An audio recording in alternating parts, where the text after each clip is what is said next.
madaxweynaha jamhuuriyadda federaalk ee Soomaaliya mudane Maxamed Cabdullaahi Farmaajo wafdi uu hogaaminayo gaaray magaalada Jabuuti caasimadda dalkaasi Jabuuti. madaxweynaha wafdigiisa ayaa waxaa garoonka diyaaradaha ee Jabuuti ku soo dhaweeyay ra'iisul wasaaraha jamhuuriyadda Jabuuti mudane Cabdulqaadir Kaamil Maxamed, wasiirada arrimaha dibadda iyo isgaarsiinta iyo xubno ka tirsan golayaasha xukuumadda Jabuuti.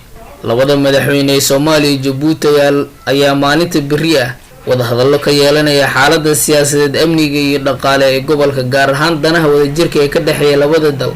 booqashadan ayaa salka ku haysa aragti wadaagga ku saleysan iskaashiga, wadajirka, dan wadaagga iyo xiriirka soo jireenka ee ka dhexeeya labada shacab ee walaalaha ee Soomaaliya iyo Jabuuti.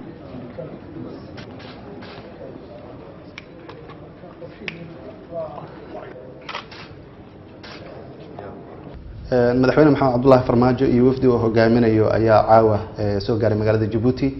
madaxweynuhu wuxuu la kulmi doonaa madaxweynaha jamhuuriyadda Jabuuti mudane Ismaaciil Cumar Geele maalinta berri ah, waxayna labada madaxweyne ka wada hadli doonaan sidii loo xoojin lahaa xiriirka walaaltinimo ee dhiig wadaagga ah ee dhaqan wadaagga ah ee ka dhexeeya labada dal iyo dad. sidoo kale waxaa wada hadallada labada madaxweyne diiradda lagu saari doonaa arrimaha gobolka guud ahaan, amnigiisa iyo dhaqaalihiisa iyo horumarintiisa iyo sidii iskaashi buuxa dalalka gobolka u yeelan lahaayeen. waxaan sidoo kale labada madaxweyne ay ka wada tashan doonaan sidii loo dardargelin lahaa howlaha nabadeynta Soomaaliya oo Jabuuti kaalin mug ka qaadato. safarka madaxweynaha jamhuuriyadda federaalk ee Soomaaliya Maxamed Cabdullaahi Farmaajo waxaa ku wehelinaya wasiirka boostada isgaarsiinta xukuumadda federaalk ee Soomaaliya mudane Cabdi Canshuur Xasan iyo agaasimaha madaxtooyada mudane Nuur Diiri Xirsi Fursade.